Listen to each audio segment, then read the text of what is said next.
like this candle. Oh, now you sound like ACDC. That's an Apollo or a Gemini Mercury astronaut comment. Okay, good evening. It's 5 o'clock. We'll call the Village Board of Oregon to order for Monday, July 20th, 2026. Ms. Clerk, call the roll, please. Higgins. Here. Kirchdorfer. Here. Knipfer. Here. Lees. Here. Marks. Here. McDaniel. Here. And Van Camp. Here, thank you. Item 3, approval of July 6, 2026 Village Board meeting minutes, if correct, and correction of mistakes, if any. Staff recommendation, motion to approve. Kirchdorfer and Knipfer. Corrections, comments? Okay, we have a motion by Kirchdorfer, second by Knipfer. All those in favor indicate by saying aye. Aye. Opposed, say no. Motion carries. Item 4, public appearances, comments, and communications. Item 4, discussion and or possible action. This part of the agenda allows members of the public to provide information to the village board, including items both on and off the agenda. Anyone here for public comments? Thought I'd check. Item 5, approval of vouchers in the amount of $1,898,992.47. Staff recommendation, motion to approve. Higgins and Marks. Questions? Lynn? I have two. First one is on page 23. It's 15050, the International Crane Foundation. Someone give me some awareness of this.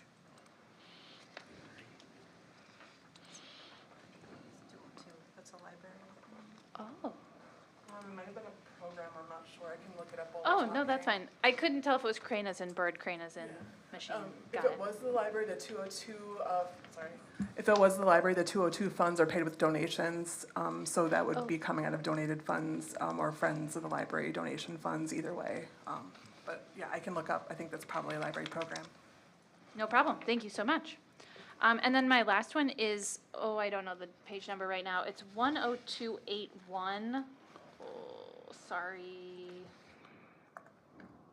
It's the mid-state equipment forestry head / track loader. Yep, I'm guessing this is you, Lauren. that would be ours. Can you tell me what this is? Absolutely. So it is the forestry head is a device that is used for brushing of, I would say, small to mid-size-ish volunteer trees typically. And then I think it was like a track hoe or, I'm sorry, I can't find it on my list here. That's the piece of equipment that is needed to actually have it as an attachment, so it requires a special model of, pardon? 27, okay. Page 27. Thank you. Perfect. Yes, and so we'll be using it, just so you know, largely at Lerner Conservation Park to take out a lot of those volunteers, including some of what Jennifer has noticed, some invasive trees that are quite near the library and we don't want spreading there. So used for a lot of that kind of natural space management going forward. Great. Thank you. Is it okay if I respond to the question about the Crane Foundation? Of course. So we are having a Cranes of the World program at the library on Thursday, August 27th. So that's the fee for that presentation. It is funded by Friends of the Library donated funds. Glad we got to recognize that too. Great. Okay. Anybody else? Okay, this is a roll call vote. We have a motion by Aiken, second by Marks. Higgins. Yes. Knipfer. Yes. Lees. Yes. McDaniel. Yes. Kirchdorfer. Yes. Van Campen. Yes. And Marks. Yes. Thank you. Item 6, consent agenda, staff recommendation, motion to approve. Let me note that Derrick Zimmerman has asked me to pause on his appointment. He has to check into potential conflict, so that will be stricken from the record. Otherwise, items A and item C. For motion, Higgins and Lees. Questions on these items? Matt? Just one question, and I'm just curious more than anything. I know the public art funds come out of donated funds, it looks like, but why are we paying to have a sculpture? Why are we renting a sculpture, I guess is my question to whoever knows. I'm just curious more than anything. Renting, you mean renting versus buying, or? Yeah, right. Or making our own sculpture. I just was curious. Is that like a regular thing that we just, It's a regular thing that Yeah. happens. We transition artwork in and out throughout the year, so we have this basically on consignment, and we pay them $1,000 to allow us to have their art on display for like a year. And awesome. then we'll Yeah. switch it out with somebody else the Good. following year. No, thanks. This started as originally, we were renting sculptures in partnership with Eau Claire. And then now we're renting them directly from artists locally. Gotcha. Okay. No, thanks. I was, like I said, curious. Oh.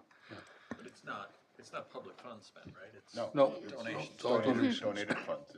Entirely. Okay, everybody else? Okay, we have a motion by Higgins, second by Lees. All those in favor indicate by saying aye. All right. Aye. Those opposed say no. Motion carries.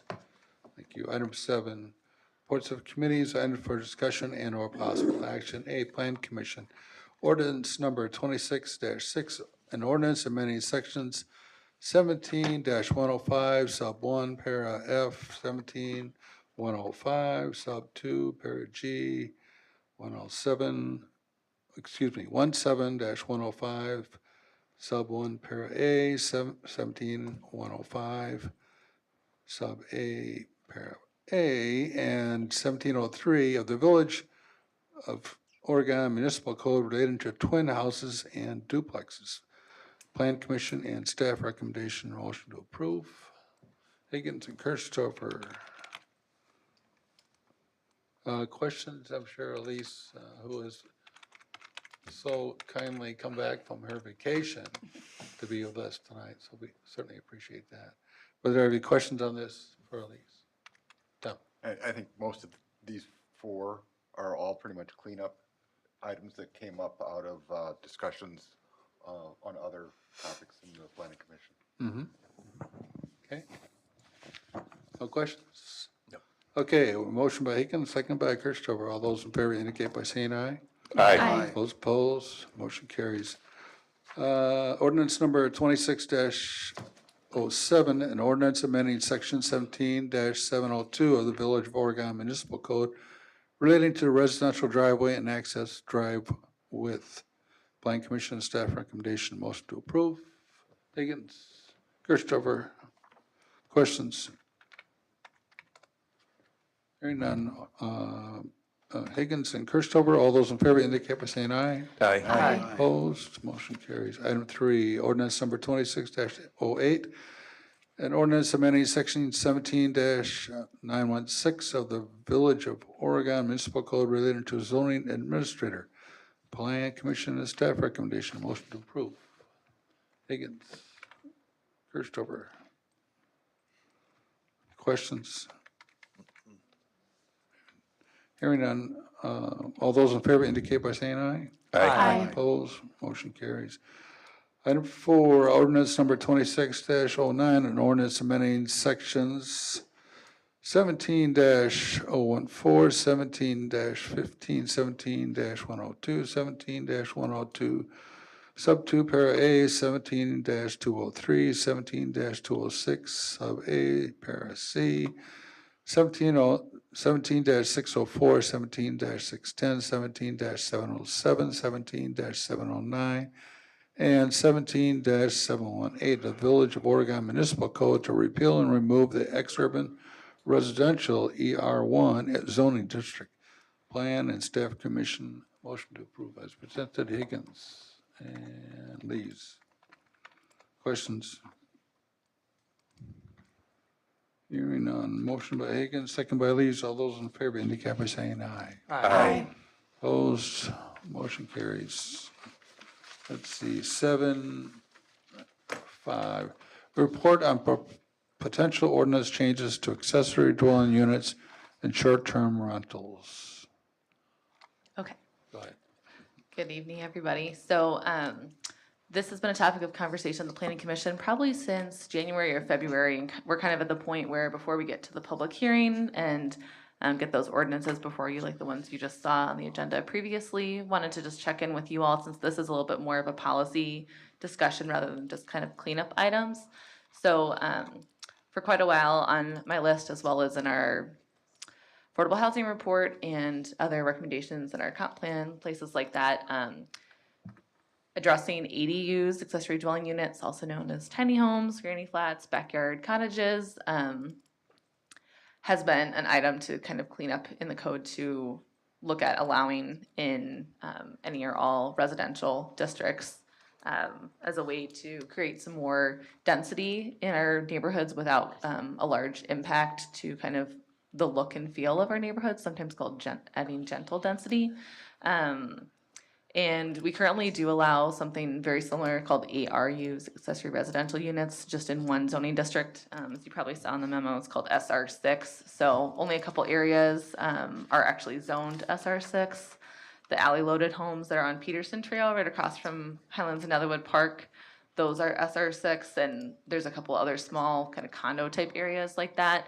I think it was kind of intended to have potentially like a small apartment above a garage, like a carriage unit or something like that, but we haven't really seen those actually get built as intended, and those would typically be really small lots, so there's not a lot of extra room for guest parking or, you know, yard space is kind of at a premium and things like that too. So I worked with our consultant from Vanderwall, Sonia, to kind of take a look at what are ADUs, what are other communities doing, there's a whole bunch of different kind of nuts and bolts about minimum lot size, you know, do we want to treat them like accessory buildings, so like a detached garage or shed? Do we want to have those setbacks be the same, maybe a little bit further into the parcel? So a lot of those nuts and bolts things, we pretty well ironed out.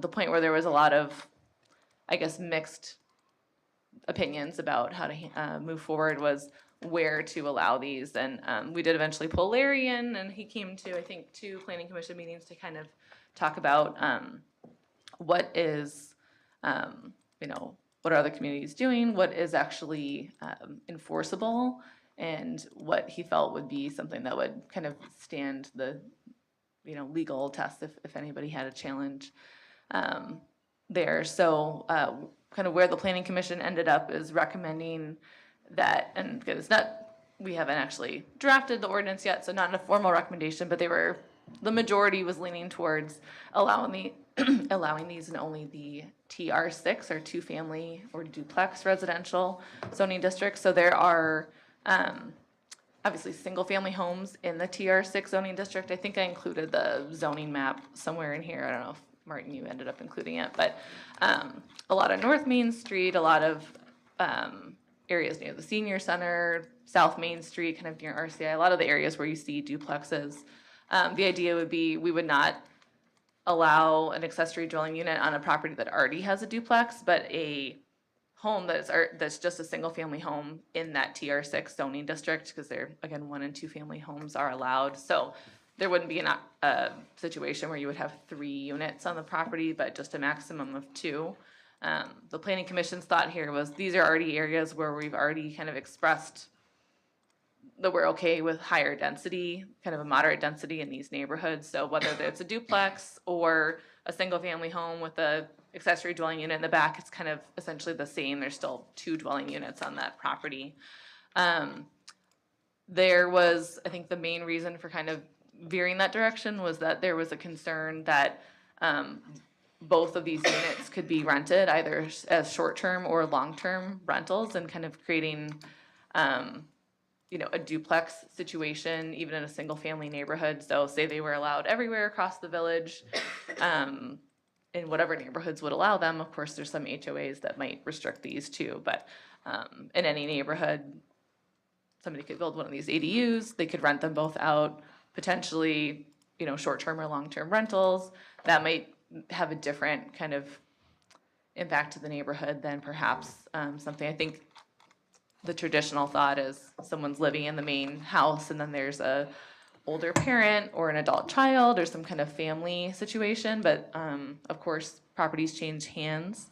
So it might be that's the case now, but then the property sells and somebody else maybe sees this as more of a investment property or something like that too. So it's kind of hard to, once you allow these, it's kind of hard to say how they could be used. And like Larry explained, there is the right to rent. So we can restrict some amount of short-term rentals, but we can't restrict long-term rentals. So just like we would have anybody be able to rent out their house or half of a duplex or whatever it might be for long-term rentals, that could certainly be the case with these ADUs as well. You can't restrict them to be owner occupied only. So we kind of went through a bunch of different options, but that was where I would say, I don't know, 60%, 2/3 of the planning commission was kind of leaning towards, well, the most easy thing to regulate would just be by zoning district. Let's just start by allowing them in TR6 and then kind of see how it goes. And if it's not a problem or we encounter,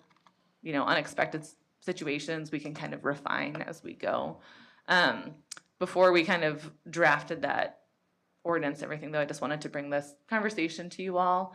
Our planning documents in our comp plan and elsewhere recommend allowing these in all residential zoning districts, and I do know a handful of folks, some live in TR6, it's kind of off North Main Street, and some live elsewhere in the village that have been asking about our progress on this, that are looking forward to potentially adding this for a family situation that they have going on, or as a way to maybe potentially add more income. I will say that a lot of other communities have seen these ADUs are, especially now with construction prices, they're pretty expensive to build, so it's not like, and they have to still meet building code for, habitable spaces, so it's not like someone's just putting up a shed and throwing a cot in there and calling it an apartment, but it has to meet building code and everything as well, so there's a lot of permits and, it's essentially like constructing a small house, so I think it's hard to build these for probably less than $60,000 to $80,000. So it's definitely an investment that I don't think we're going to see probably a ton of people building right away, but it could be something that, again, if there's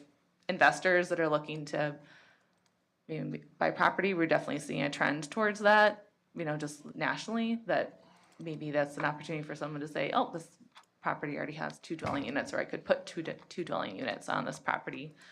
And then just kind of alongside that, this whole conversation about ADUs led into a short-term rental conversation, because not all of these tiny houses are rented as like an Airbnb type situation, but some of them could be. And we already have other Airbnb and Verbo and short-term rental, setups around the village. So right now, those are just completely, I guess, unregulated. We don't have a restriction on how long you can have. They're not required to be registered with the state or anything like that. Some neighborhoods do have covenants and deed restrictions that don't allow short-term rentals, and that would be on those HOAs to enforce the covenants and deed restrictions. So again, those are rules that are above and beyond what the village requires. But Larry did a good job explaining, and I'm sure he'd be happy to answer any questions about the ins and outs of short-term rentals and what we can and can't regulate. But he came up with a pretty bare bones short-term rental ordinance, and the planning commission didn't have any recommended changes. They wanted to see, I think, a lot of flexibility there with where we were allowing them and how long, and allowing weekend rentals and allowing them in any zoning district too. So that one didn't really change too much, but I did include the draft short-term rental ordinance. So we wouldn't be voting on that tonight, but again, just for discussion, and wanted to make sure you guys didn't feel that we should be going in a significantly different direction before we bring it back through planning commission for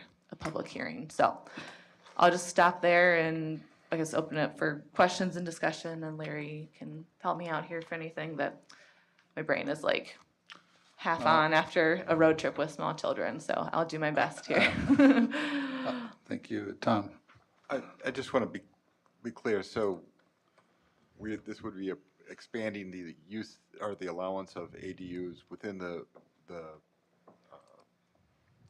TR6 zone, and but not as much as what the comprehensive plan is calling for. But this is a progression that they're working for. Correct. Yeah, it would be, and I guess we haven't gotten to that level of detail specifically with the planning commission, but I would imagine they'd still be okay with allowing them in that SR6, that single-family alley-loaded district that they're allowed in now. Yeah. And TR6, that would be the change. TR6 was Essentially, a change, right. yeah, and then adding some more rules around the size of the unit, kind of changing what we have for ARUs to be a little bit more flexible, but a little bit more specific about where we'd want to see them on the lot, and making sure that, yeah, they're only allowed on properties that have a single-family home, so we don't have a duplex plus a ADU situation on a parcel.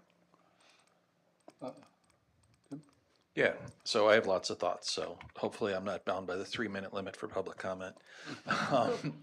So just some things I want us all to think about is the fact that the idea of an ADU is often presented as this kind of granny flat. Your mother-in-law is gonna come and live in your backyard. But understand that the likelihood is that an elderly relative living in that unit is gonna maybe live there for 10 years, maybe.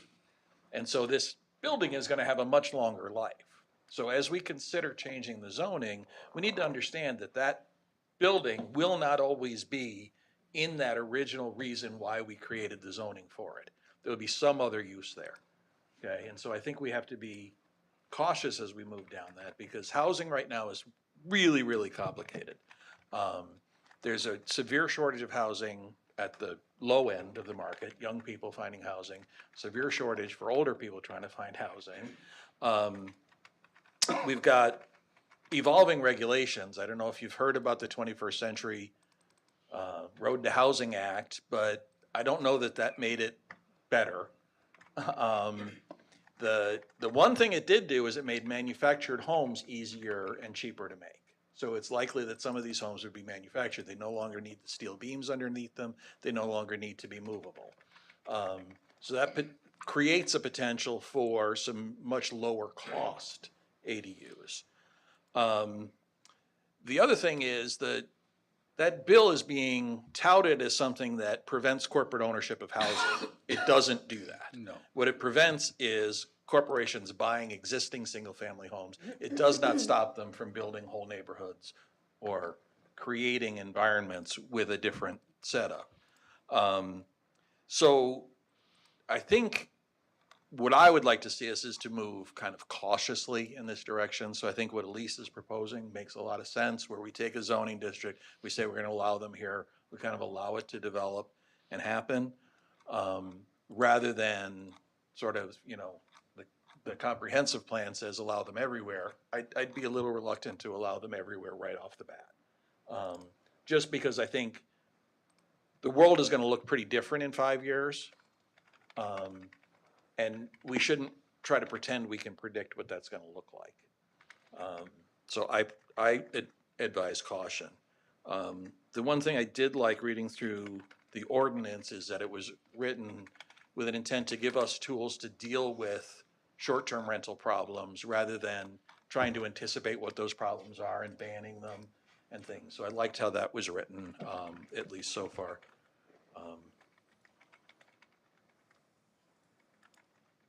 So I guess that's what I have. Question for you, Elise.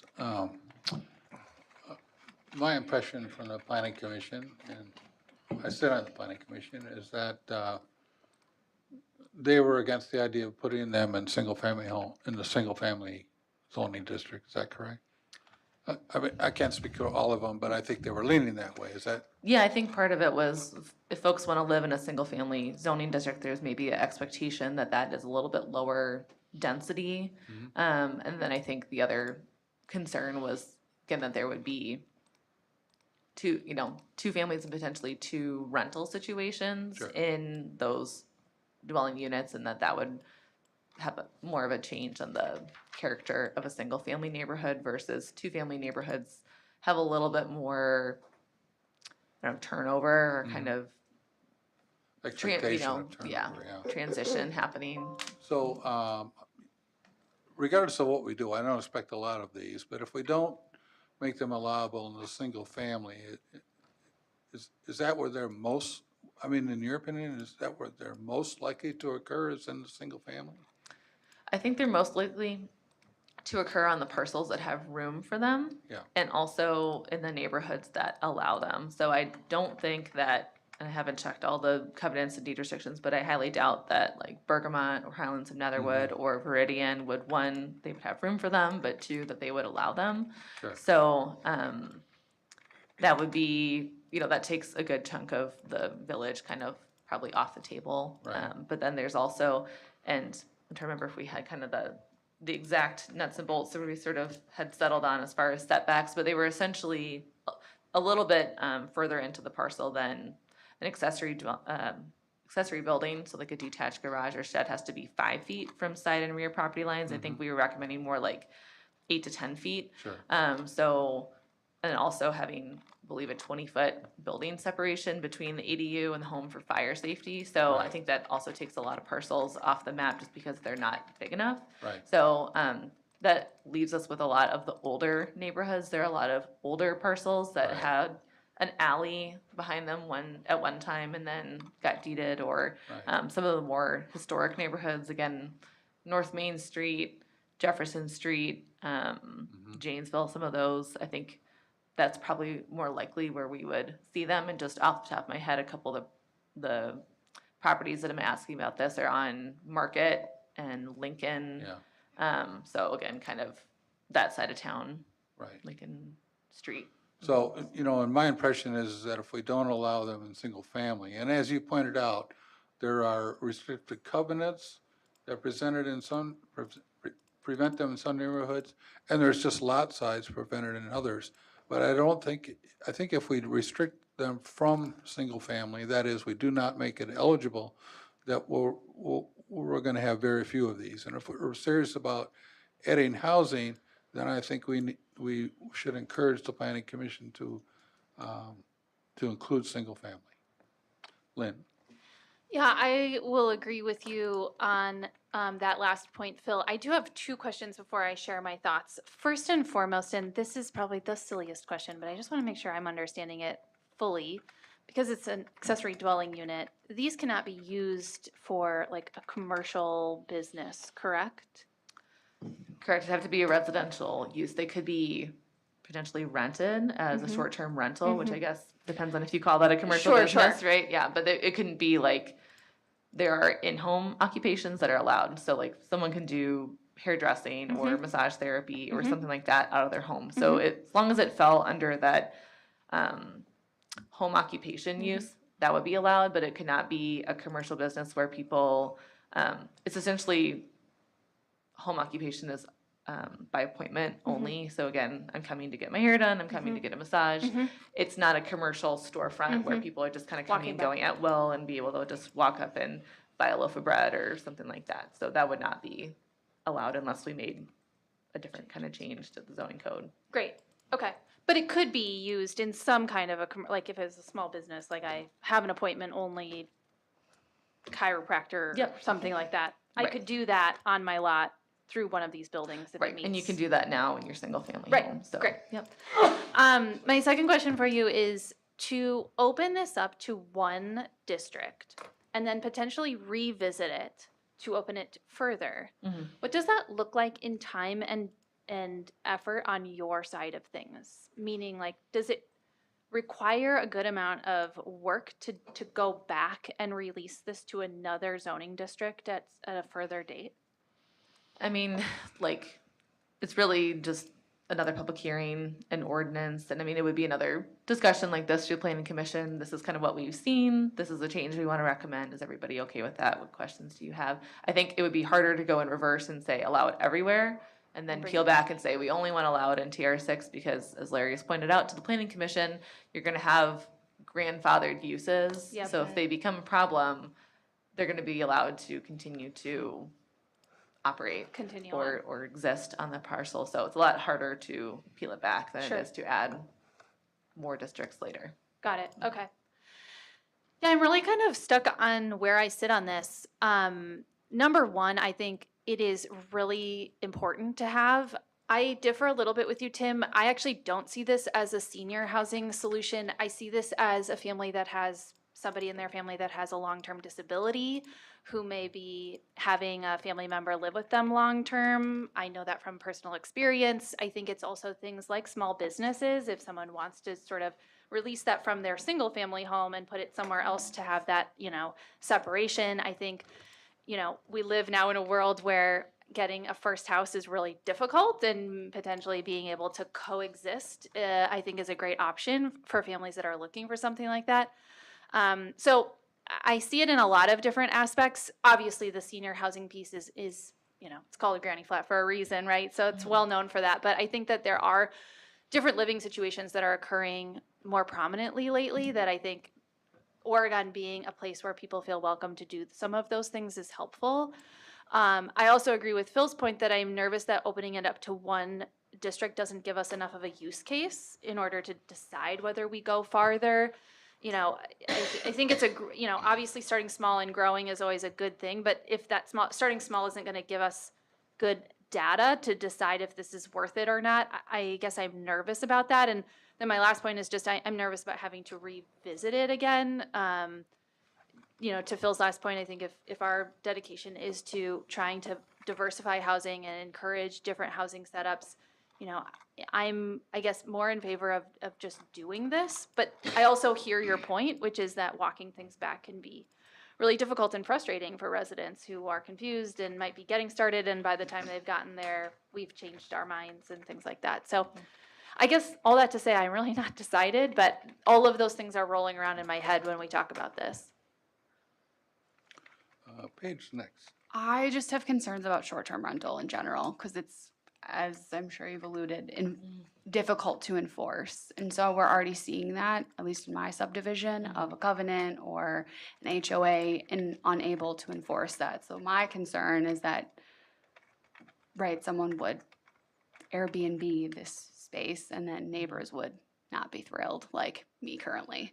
So that's just my big concern. But Where would you, I guess, for short-term rental specifically, where would you see it being most helpful to kind of hone in on limiting them? Like, would it be the length of stay? Would it be the zoning length of districts stay. where they're I allowed? love long-term rentals. I think that's awesome, right? I've had like families live here in Oregon for a year or two, and they're saving and wanting to purchase something. I love that.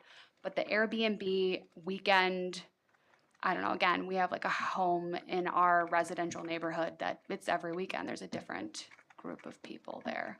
And that's kind of, I don't know, maybe some neighbors would like that, but I don't. Yeah. That's my concern. One thing that Larry had suggested, and I can't remember if we brought it up in planning commission or if we didn't get into it, but that perhaps somewhat like the EDUs, do we want to treat different zoning districts differently? Again, it's a little bit more complicated, but for short-term rentals, an area like downtown, for example, I know there's a couple of Airbnbs that are above Doc's Supper Club that actually my family has stayed in a couple times when they've visited, and they're really nice. And there's already a lot of like a transient population of people coming to bars and going out to eat and apartments and things like that. So to have an additional couple staying there overnight is pretty negligible as far as an impact to that neighborhood. It's honestly kind of hard to tell, and they're supporting, they're going out for breakfast, they're getting coffee, they're going to the downtown concerts, whatever it might be. So, is there a situation where maybe we want to encourage more of that weekend rental in certain zoning districts? And again, that's kind of the easiest way to do it, rather than just, that's kind of the easiest way to categorize the village. And obviously things can be rezoned down the road too, but we want to treat some areas differently, and then maybe other areas, we only want to see a longer term rental. And can you remind me again, like kind of the categories? There's sort of 6 to 10 days, and then there's plus and minus that too. So the draft ordinance, as Elise said, that is in the packet, it's really just the bare Christmas tree with no ornaments on it, right? There's a couple of them in there, I did add, reporting requirements as to who stayed and for how long, and that helps with eventually figuring out tax collection and things like that.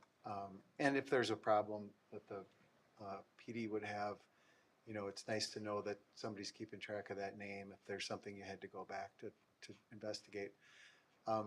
But the law is very clear that there's some things you can do to be more restrictive, and as Elise was saying, you don't have to do it You don't have to put all these pieces in place for the entire community.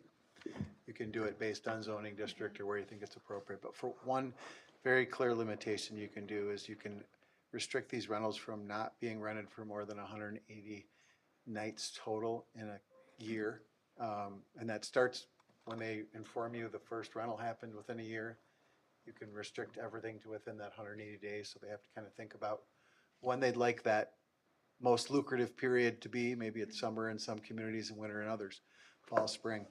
The other is you can prohibit rentals for less than 6 days, less than 6 nights. So in doing so, if you do have weekend rentals, you know, if somebody's really renting for 3 days or 2 nights,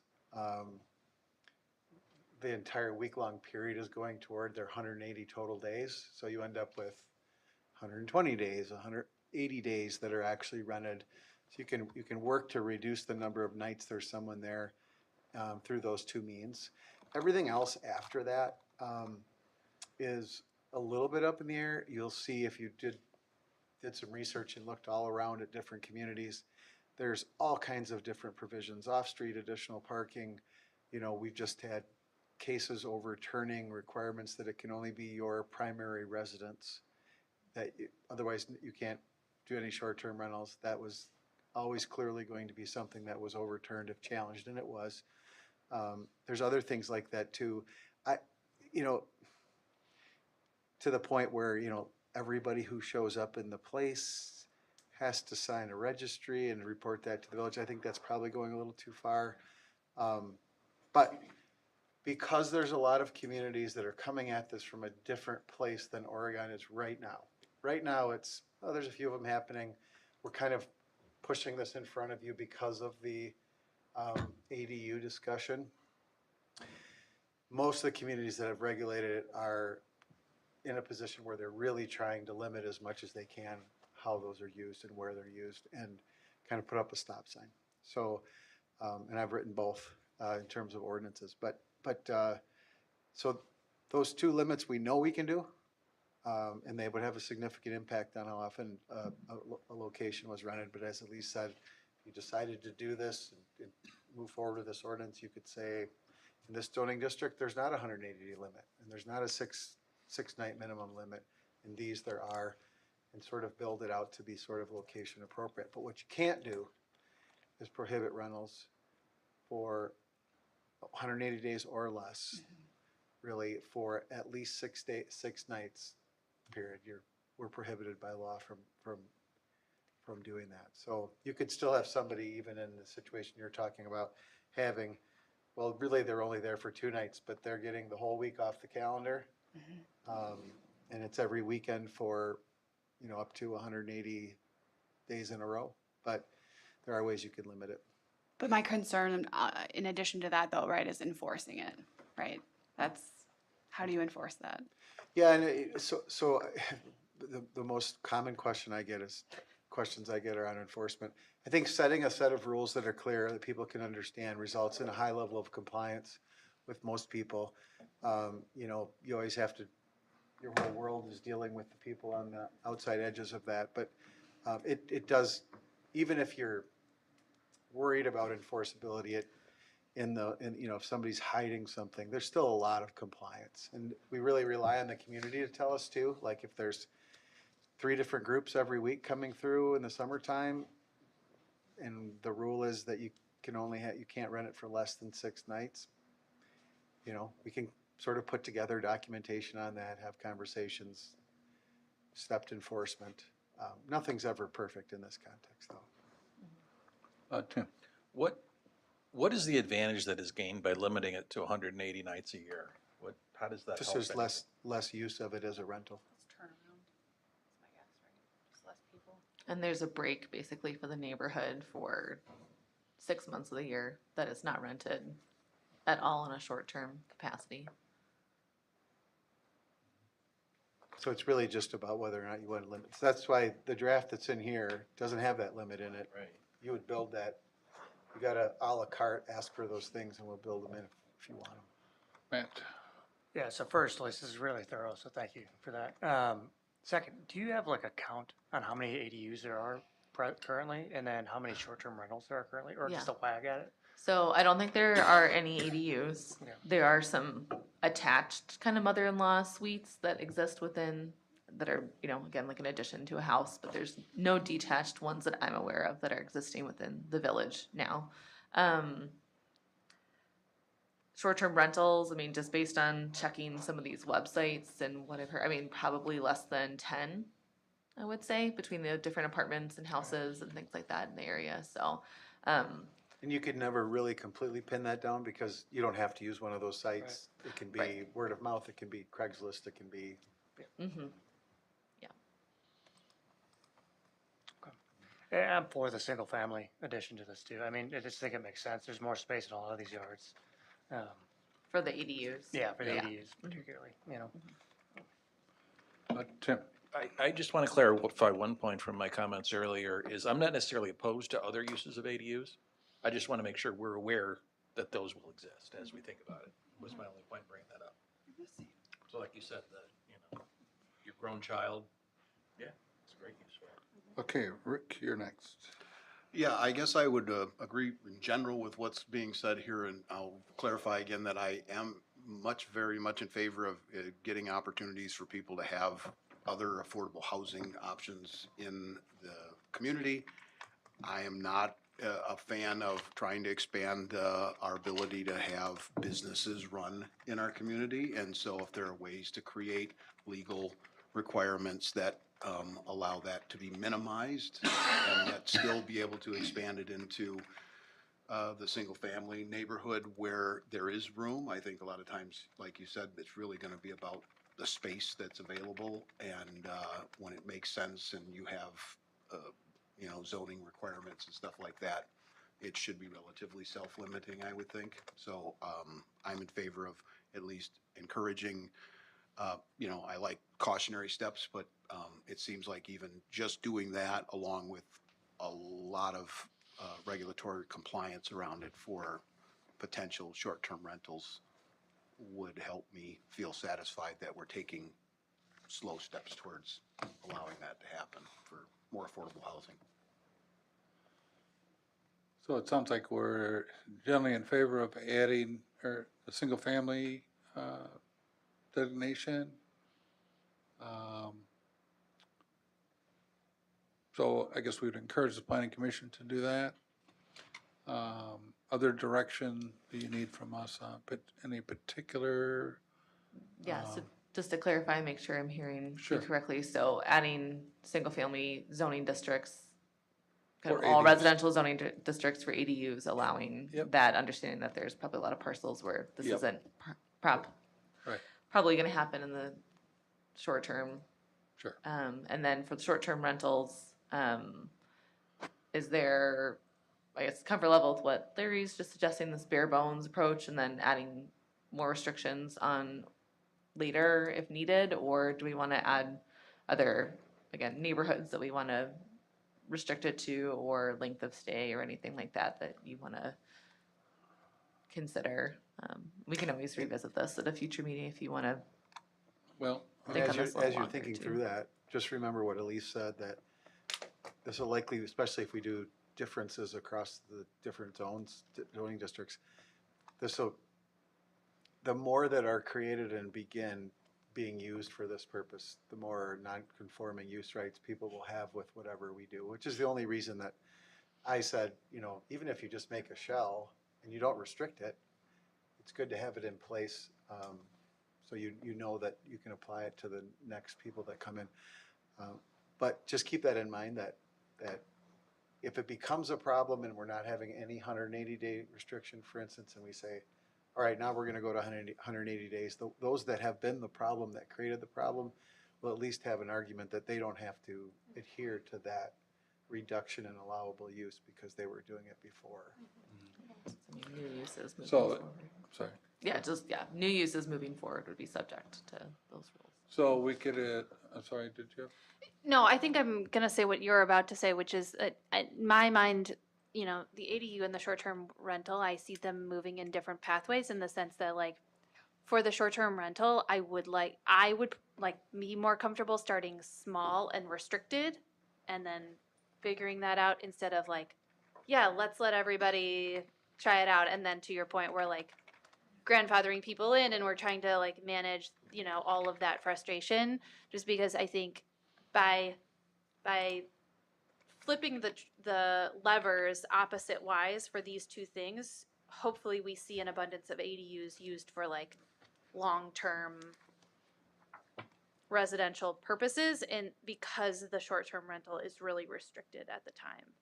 And then we adjust as needed. And I'm also only saying this because it's in a residential area, right? Like the docks example, I'm all for that. I love that. I think that's awesome. There's definitely a purpose there. But in a residential area, right? Like that's where I'm like, I was just thinking of counter arguments too, because that's where my brain goes. Yeah, yeah. Well, I think also to Larry's point, it's a lot more noticeable. Like, for example, I know there's one property that's on a cul-de-sac in a fairly new residential subdivision, so it's very clearly out of place when it's not occupied during the weekdays, and all of a sudden there's a brand new group and they're, you know, enjoying themselves out on the deck at night or whatever it might be. You know, it's again more of an impact on that neighborhood versus something that's like an apartment above docks. It's just very different settings. So. Yeah, so what I guess I'm hearing and envisioning is just on the short-term rentals at this point is we would add some of these statutory limits generally and then pull back and relax some of those to some extent in areas where there's more of a commercial vibe. And then bring it to you for your review. Yeah. I think that'll be a combination really of zoning and a license requirement. So we'll probably, we'll process the whole thing through what would be a zoning change, but we'll have a couple different requirements there so that. Would the planning commission have another swing at this as well, or? Yeah, I would think so. I want to Yeah. update them on Yeah. your all's kind of direction, but maybe in the meantime, we can kind of take your direction, start working on some language, and maybe it takes, you know, a month or two before we get it back to planning commission, update them and say, you know, obviously you all are they're recommending body to the village board, so Yeah. they're gonna want to know that whatever they're working on is gonna hopefully be approved too, Right. so try to bring both groups into alignment. If it makes sense to have if we need to have a joint meeting or something at some point, we will, but hopefully we can, with some of the language, they'll understand where you all are coming from too. I just had one other question. If we're expanding to single family, or we're expanding it to there's like 4 different single family zoning codes, right? So, yep. And that's- They're really just based on lot size. Okay. It's kind of the variation, but yeah. It's SR 3, 4, 5, and 6. Okay, anybody else? Everybody good? Okay, thanks, Lisa. Thanks. Let's see, item 8, unfinished business items for discussion and possible action. A, grant agreement and use restriction agreement with the State of Wisconsin Department of Administration for $200,000 in state building commission grant funding for the construction of the Oregon Area Senior Center and Community Gymnasium Project. Staff recommendation, motion to approve. Kirstofer and Knipper. Questions? Matt? Just one, I think it was covered, I went through it. Does it account for using the senior and community center for an emergency purpose, right? Like, there's another pandemic, or there's a tornado, or like a kind of a central place? I want to make sure we can do that, you know? Yeah, you wanna go? Yeah, Martin and I were tossing that question around. We had a lot of other ideas too. And the grant agreement is very, very broad. And we pinned them down. I was like, well, how are you going to tell if we're using it for, you know what I mean? Like, what's the trigger? And basically the answer we got is, well, you set up above what it's going to be called. As long as it's that, we're okay. So that was pretty even broad. a lot farther than we expected. Okay, got it. Okay. Anybody else? Okay, motion by Kirstover, second by Knipper. All those in favor indicate by saying aye. Aye. Those opposed say no. Motion carried. 8B, amendment number 1 to the professional services agreement with Opian Architects Incorporated for furniture, fixtures, and equipment design and coordination services for the Oregon Area Senior Center project for a lump sum fee of $51,000 plus reimbursable expenses. Staff recommendation, motion to approve. Knipper and Lees. Questions on this item?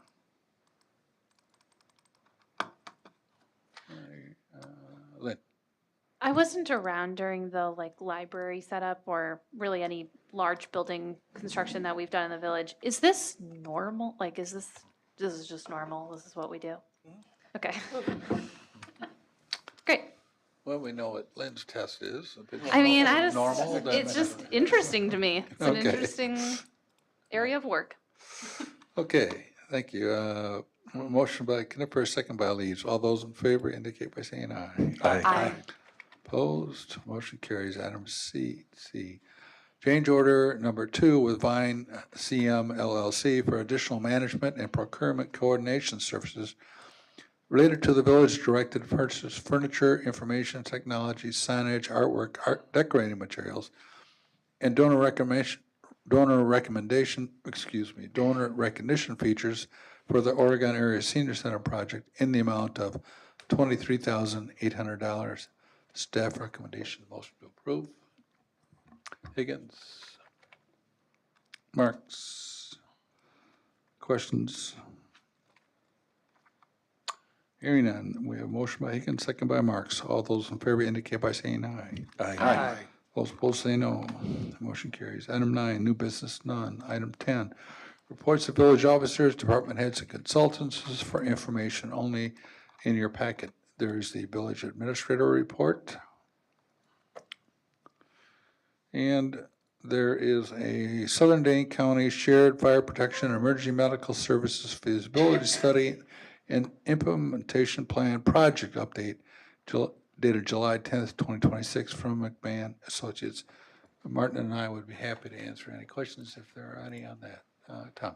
Just who all's in that study now? I never got a final. Well, let's see, Warren, you probably, I know.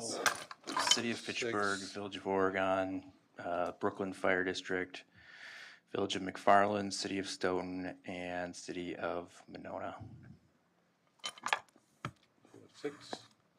Six. Anybody else? Okay. Let's see, item 11, announcements and miscellaneous business. Announcements, comments, communications, upcoming meetings and events, and miscellaneous business.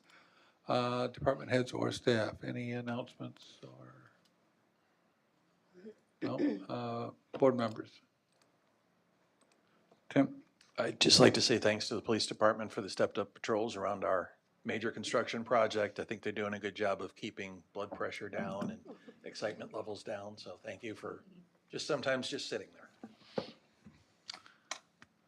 Okay. Anybody else? Okay, 11B, future agenda items. This item gives village board members the opportunity to place a topic on a future agenda for discussion and or possible action. Anyone? No. Okay, item 12. Discussion and possible action regarding the Wisconsin Professional Police Association Local 421 successor collective bargaining negotiations. The village board may convene in closed session pursuant to Wisconsin statutes 19.85 sub 1 para E, deliberating and negotiating the purchase of public properties, the investment of public funds, or conducting other specified public business whenever competitive or bargaining reasons require a closed session. For the purpose of deliberating and establishing the village's bargaining strategy and negotiation parameters for successive collective bargaining negotiations with the Wisconsin Professional Police Association Local 421. The village board may convene an open session for the purpose of taking action in any manner, discuss in closed section as necessary or appropriate. The chair would entertain a motion to go into closed session. Christopher and Higgins. This is a roll call vote. Knipfer, Yes. Kirchdorfer, Yes. Van Campen. Yes. McDaniel, Yes. Marks, Yes. Higgin, Yes. and Lees. Yes. Thank you. We are in closed session.